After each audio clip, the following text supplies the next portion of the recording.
Good evening, travelers. We found our way to Station 13, where the autumn wind carries stories of shadow and firelight.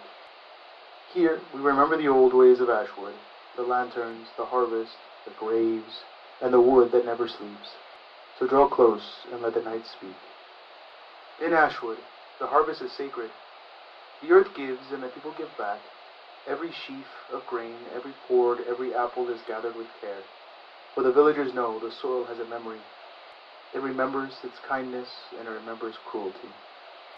In Ashwood, they tell a story, in hushed voices of course, of Elias Brann, a farmer who once walked these very roads when the world was thinner, when the hunger was sharper. Elias was said to love his fields more than his neighbors, more than even his own family. When the famine came, bellies emptied and fires dimmed. Families begged for a crumb, a single loaf of bread they begged. But Elias would not share. He whispered instead to the soil, offering bargains no honest man should ever make. Some say he gave his livestock first, sheep, cows. Their blood sank into the furrows.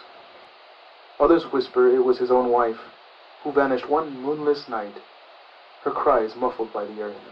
By harvest, his fields were swollen with grain, golden and tall, while the rest of Ashwood starved.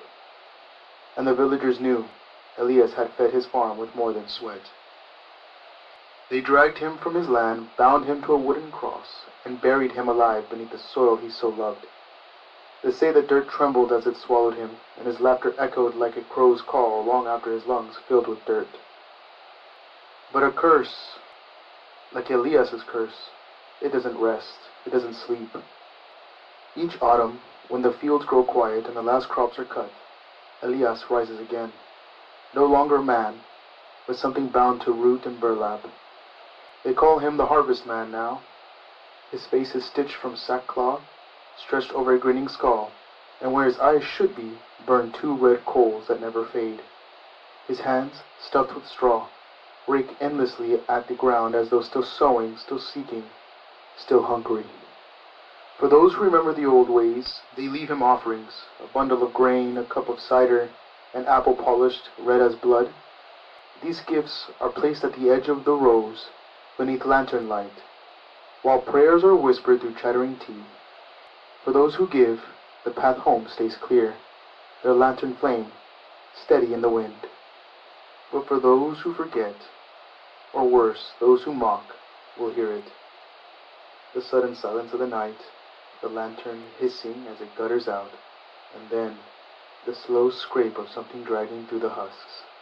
Some who vanished were found days later, faces pale, their mouths stuffed with corn husks, as though the earth itself had claimed them. Others were never found at all, save for the faint sound of whispering that still drifts across the fields on certain nights. If you listen closely, they say you can hear Elias Brann's voice, his promise carried on the wind. The earth remembers what you owe, and the earth always collects. So when the harvest comes, travelers, eat your fill, drink your cider, laugh while you can, but never walk the fields of Ashwood empty-handed. This has been another tale from Station 13. When the leaves fall and the lanterns burn low, remember, the woods of Ashwood are never empty. Travel safe, travelers, until the next broadcast.